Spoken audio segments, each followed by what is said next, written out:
What warning does Jesus give to his apostles now that his time on earth is coming to an end? That's what we're going to find out today in Matthew 24. Hi, everyone. This is Jill from the Northwoods. We're going to talk about the Bible one chapter at a time. And today, we're spending the night over at Bethany. That's where he spends every night. He leaves, it's about 2 miles away, and he goes over to Bethany to spend his evenings. And as they were leaving Jerusalem, the apostles were pointing out some of the buildings in the temple area. And Jesus says, you see all these?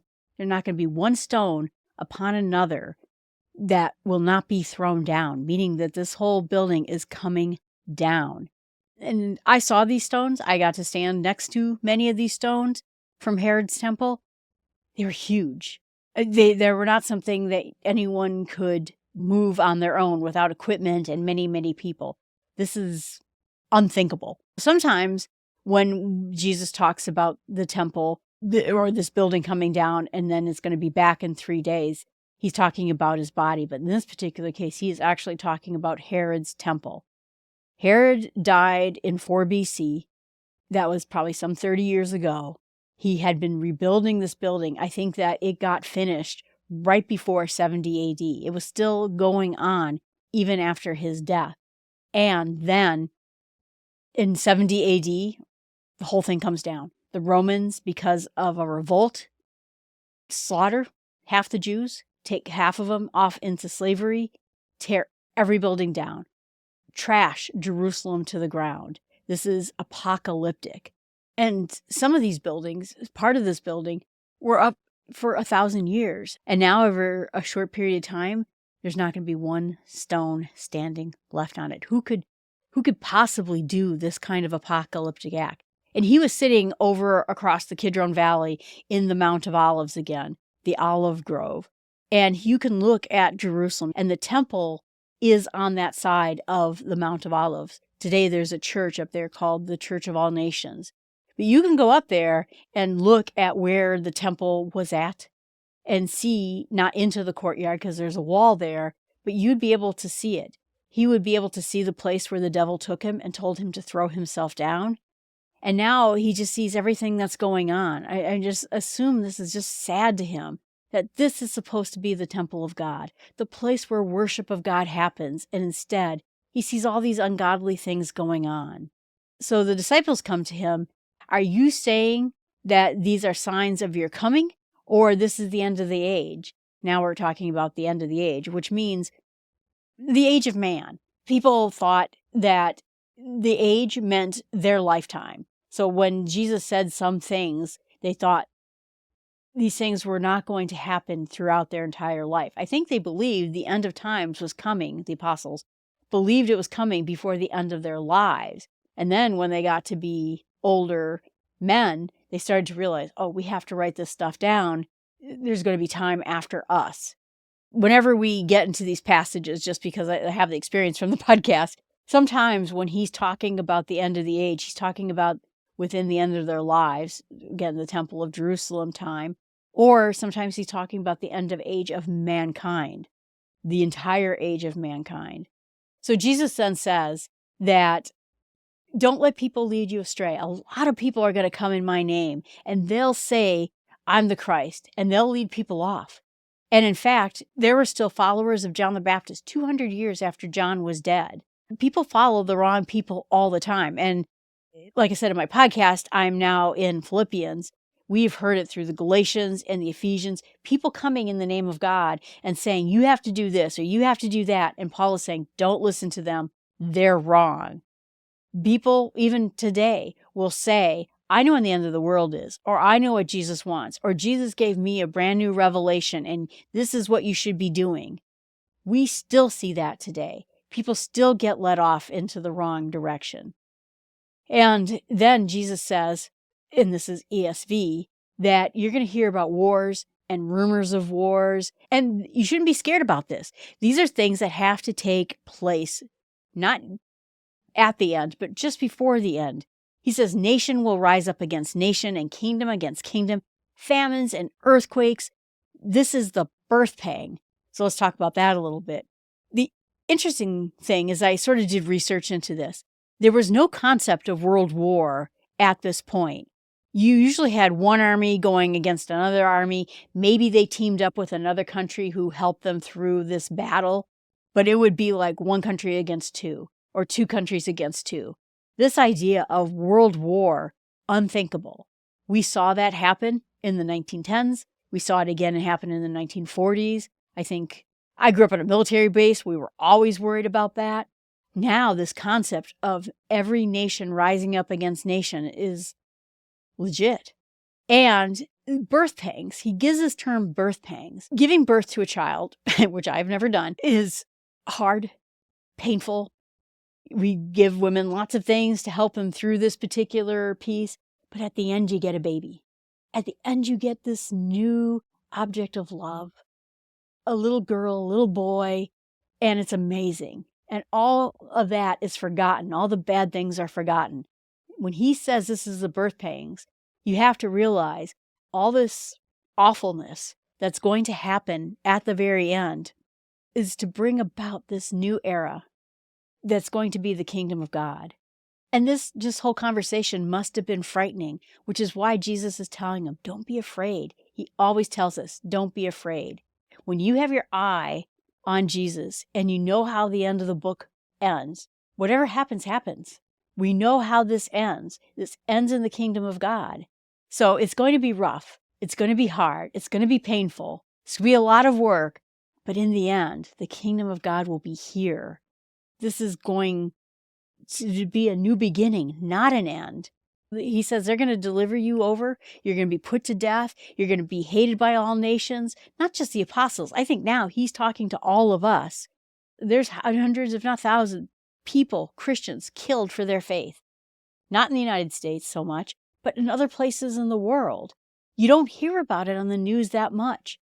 You hear about this group being killed or that group being killed, but what you're not hearing is some of the groups. We got through talking about the Ascites who were being murdered for their faith. Jewish people, Christian people, they were being slaughtered, and nobody cared. No one even brought it up in the news barely. And Christians are put in jail all the time. There's many countries where you're not allowed to be a Christian. So in this particular case, he is not just talking to the apostles. He is telling all of us, you're going to be murdered for your faith. You're going to be jailed for your faith. You're going to be brought before tribunals. And lawlessness is going to increase. The love, this is really sad, the love of many will grow cold. Oh, I don't know. I thought when I was growing up, people were pretty cold. But now I see people are much colder than they were, even when I was a kid. They don't care when someone gets shot in the street, as long as it was the right person who got shot in the street, which means someone I disagree with. We don't care anymore, and our hearts are growing cold. We don't care what other people have to endure as long as I'm okay. Boy, it's just such a message. But those who endure to the end will be saved. And that is when the gospel of the kingdom will be proclaimed throughout the entire world, a testimony to every nation. And then the end will come. At this point, we're sort of between Jerusalem getting destroyed in 70 AD and the future when everything gets destroyed and the kingdom of heaven is coming. It wasn't until the Dead Sea Scrolls and some of the more modern archaeology, even when I was a kid, it was written hundreds of years, 150 years after Jesus, 300 years after Jesus, that this book was written. And if that were true, you would have seen mention of the temple being destroyed. This was a huge thing in this area. There's not one Jew, not one Christian who wouldn't have thought back to what happened in 70 AD. We believe that the Gospels were written somewhere around 50 AD. We're getting older and older texts all the time. And in fact, we get pieces in the Dead Sea Scrolls of Isaiah that it was nearly exact. Had this been written much later, after 70 AD, we would have said, Jesus said that in 70 AD, the temple's going to come down. And by the way, that's what happened. That never is mentioned in here. The books would have mentioned it had they been written after 70 AD. We had the Temple of Solomon. Remember, he built the original temple. Then the temple was destroyed. And then Ezra and Zerubbabel rebuilt the temple in Ezra 6:15.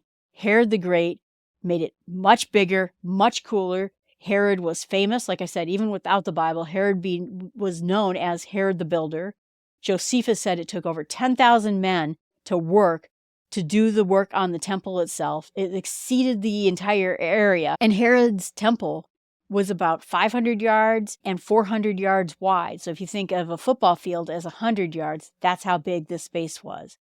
It started around 19 BC, was completed in 63 BC, and then 7 years later, the whole thing comes down. The whole thing comes down and the people are slaughtered and taken into captivity. This was in the heart of people. They just wanted their temple back. And so Herod played a funny game. I'm going to make these deals with the Romans. They're going to put us under subjugation. But at least if I can give you the temple, you'll think highly of me. You'll have your temple back, and we'll keep the peace here.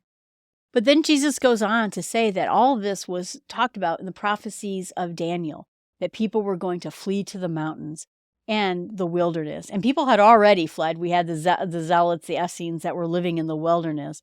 We also see in the Dead Sea Scrolls that people put those scrolls in jars in caves to protect against the Romans, against them being caught. There were secret societies, places in the wilderness that people hid all of this stuff. This was something that was a big deal to this area. And luckily, some people had the idea to hide fragments of materials so that we would have them today. And this is so bad that if you forgot your cloak in Jerusalem, don't go back for it. Don't go back. Don't turn back. We think about Lot's wife, right? Don't look back. Just keep going. You should be prepared for this. And he says that women who are pregnant and nursing, alas, woe, this is me, woe for them. This is me, horrible. Pray that this doesn't happen in wintertime or on Sabbath when these horrible things are going to happen. You should be prepared for all these things. And isn't this what the devil promised? I'll just give you all this power. Cut all this short. We won't have to go through any of this. Your death, what's going to happen to Jerusalem, all this stuff. It doesn't have to happen. And he says there's going to be places where people will say, look, there's the Christ. There's the Messiah. He's over here. He's over there. False prophets. Don't let people go astray. This is what makes me think. So it's not even just that he's talking about this desolation that's going to happen in Jerusalem. Because then the next part he says, had God not cut all of this short, or going to cut all of this short, not one person would be left alive. Now we're clearly talking about the desolation and the end of all times. And with these false prophets, if people say, oh, he's out there in the wilderness, don't go looking for him. Don't believe them. People are going to be led astray. At the time of Jesus, there were over 80 people claiming to be the Messiah. What happened is they all got killed, and then that was the end of them. What happened that was different than Jesus?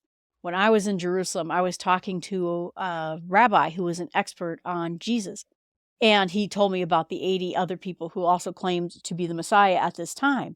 And I said, well, how come we don't know their names? How come we're not worshiping those other 79 people claiming to be God? And he said, well, that's because Jesus came back from the dead and they did not. Wow. Coming from a Jewish rabbi, I was like stunned that he would say such a thing. But all these people are going to keep coming and saying, I'm the Messiah. Follow me. Come with me. Makes you think of those end time shows where you have people proclaiming themselves to be God and come with me if you want to live.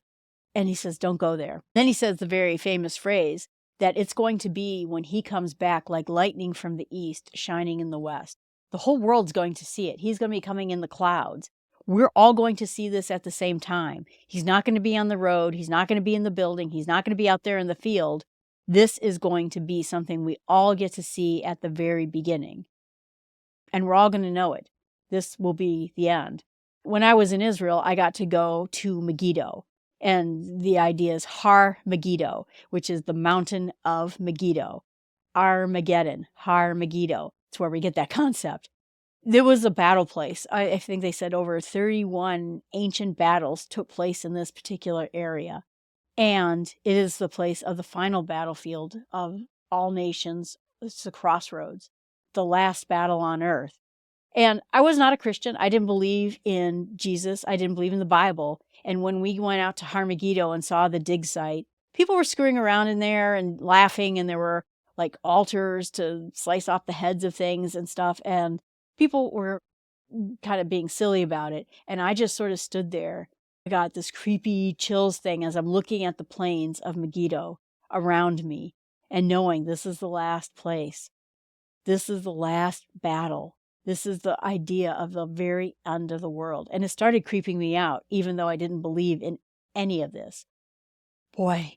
And this is going to be shock too. And even so, when it comes to the end of the world, I read a book, I forgot who it was by, that was called The History of the End of the World. I think it was by a guy named Ehrlich. And it was all the times when people thought this was the end of the world. In 1846, a guy named Warren Miller thought he knew through math that the world was going to end in 1846. Didn't happen. People in World War I, like I said, never saw a world war. They thought it was the end. People saw Hitler as an antichrist figure. They thought it was the end of the world. And people think they know when the end is coming. And the truth of the matter is, we don't. Jesus does not know when the world is going to end. And he's saying, don't fall for any of these traps. I'm not in the cornfield. I'm not in that building. Don't come looking for me. Then he goes on to say that in those days the sun will darken, the moon will not give light, the stars will fall from heaven. Now, are the stars really going to fall from heaven? Is it going to be dark outside? We don't know what this means. We don't know exactly how it's going to manifest itself. Or does it just mean that we're just not going to be able to see them anymore?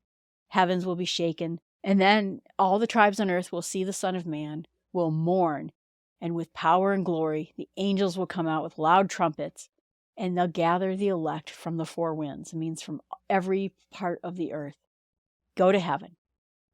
Whew. So then he talks about the fig tree again and says that the fig tree we had cursed before wasn't living up to its purpose, wasn't producing fruit, wasn't having branches and doing what it was supposed to do. And so then he tells us to learn the lesson of the fig tree, that the fig tree wasn't living up to its purpose, wasn't producing fruit, but now it's going to have branches. It's going to put out leaves, and that means summer is near, which means the end of all these tribulations.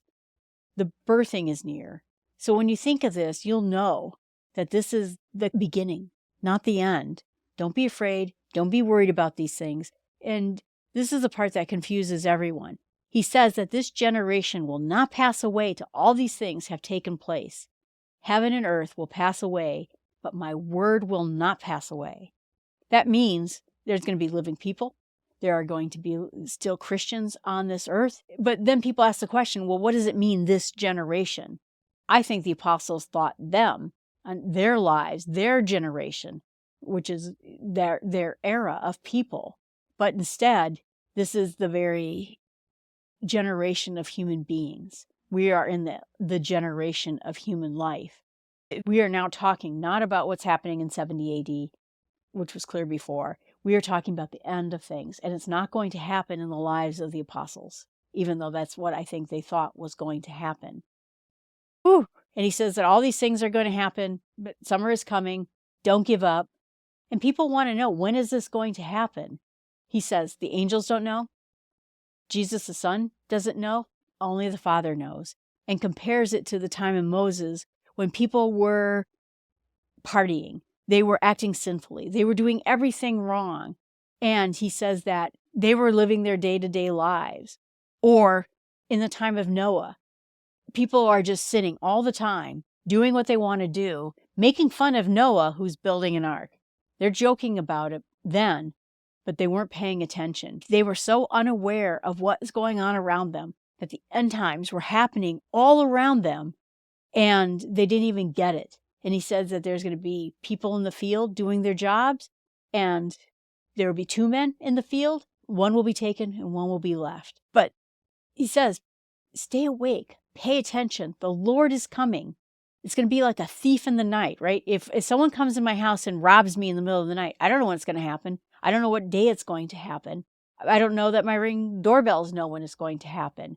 But he says, be prepared. You hear a noise. You got to be ready for that time. We're going to hear other parables and other gospels about how we have to be ready at that time. But we don't expect it. We don't know when it's coming. And probably at the times we think it's going to come, it's not coming. Don't be like those guys in 1846 who tried to use math. Don't be modern prophets who say they know when the end of the world is going to come. But just be ready at any moment for this to happen. And then he gives the analogy of a person who leaves servants in charge of his household while he's gone. They're getting drunk, they're sinning, They're eating and drinking. They're not prepared for the master to come back. Do you ever do that? Like if your parents left you alone at a night or left you alone for a little while? I lived before people thought that was bad that they left their kids home alone. But my parents went away for 2 weeks, left $20 on the table and told me to take care of myself. There were friends of mine who wanted me to throw parties, trash the place, have exciting times. And I knew that my parents were going to come home at some point, and if they found the house in disarray, they would be upset. That's the analogy we're here, that right now, these servants in this parable are messing up. They're not prepared for when the master comes home. And so then the good servant is the one who knows and prepares the home for when the master comes back. Make sure everything's in order. That's what we should be doing. We should be prepared, like that servant, to keep everything tidy, be ready for anything that happens. And then he said there's going to be weeping and gnashing of teeth. So if you had a situation where you knew when a robber was going to come in your house, you would be prepared for it. We don't know when that's going to happen. If my Ring doorbell goes off and someone breaks into my house and steals everything downstairs, I don't know when that would happen. But be prepared. And then he gives the analogy of the master who has to go away from his house for a while. He leaves the house. Most of the servants are messing around. They're drinking. They're eating all the food. They're not tidying up the place. But he goes on to say, "Blessed is the servant whom the master finds him doing the things he's supposed to be doing when he gets home." Boy, that's what he tells us to do, is to be prepared. And not that we're going to get obsessed about it, not that we're going to follow people around who tells us what it is, but the idea is that we are going to stay prepared. At the very end, there's going to be weeping and gnashing of teeth. We're not going to talk about it today, but there's a premillennialist, postmillennialist, there's all sorts of that. Or is there going to be a 1,000-year rapture, no 1,000-year rapture? I always said that I'm a pan-millennialist. That means everything's going to pan out in the end. It doesn't matter to me exactly the timetable it happens in. In the end, God is going to help us. We should be prepared, give mercy, help, love, compassion, forgiveness, be there for people, tell them the word of God. And so when the end happens, regardless of when it happens, we're ready for that. What I'm going to meditate on is that end of the world and how I can be prepared to be there for other people, that I can be strong. We hear things in the news all the time. My friends and I always mention that. Oh, did you see there was more earthquakes today? Oh, did you see there's more volcanoes today? Oh, did you see there's this rumor that this war is going to be happening over here or over there? We don't know. We just don't know. And so what can we do so that we can be prepared for it? We know that this is not the end, but instead this is the birth pangs of a new world to become, a new kingdom to become. Don't worry about it. What I'm going to pray about is that I'm strong with this, that I know not to worry in any circumstances. Again, I read the back of the book. I know how this ends. Don't worry. And I pray for God to give me that courage so that when things do go wrong, I'm ready for it. And I'm ready to be there and help people. And what I'm going to share with others is this idea that the end of the world will come like a thief in the night. And all we can do is we can be the good servants who are prepared for the master to come back to the home. Instead of thinking, well, we got time. We can do what we want to do. Jesus isn't here now. The end of the world's not here now. I might as well just do what I want. But instead, we can be there so that we can be there together and help everyone else around us by sharing the good news of Jesus. It's not too late until it's too late. The angels and Jesus are going to do the reaping with the weeds and the wheat, the sheep and the goat, the wheat and the chaff, all those analogies. At some point that's going to happen, but it's not right now, and it's not happening yet. And what we can do is do what God asked us to do. All right, everyone, thanks so much. I appreciate you watching this video. Again, we get into some tough theological things for sure. I'm just a lay person. I use logo software. I have a lot of commentaries. I read about 10 different commentaries with slightly different opinions for each passage that I do. So I try to get a good understanding with it. But please talk to your pastor, talk to your priest, talk to your church elders, someone who knows something theologically trained about what they think that the end of the world is going to be like. All I can tell you is that we just got to be prepared. That's all it is. Be prepared. Thanks so much. Appreciate you listening. Please remember to subscribe, tell a friend, and email me at jill@startwithsmallsteps.com or post in the comments right here. Have a great day.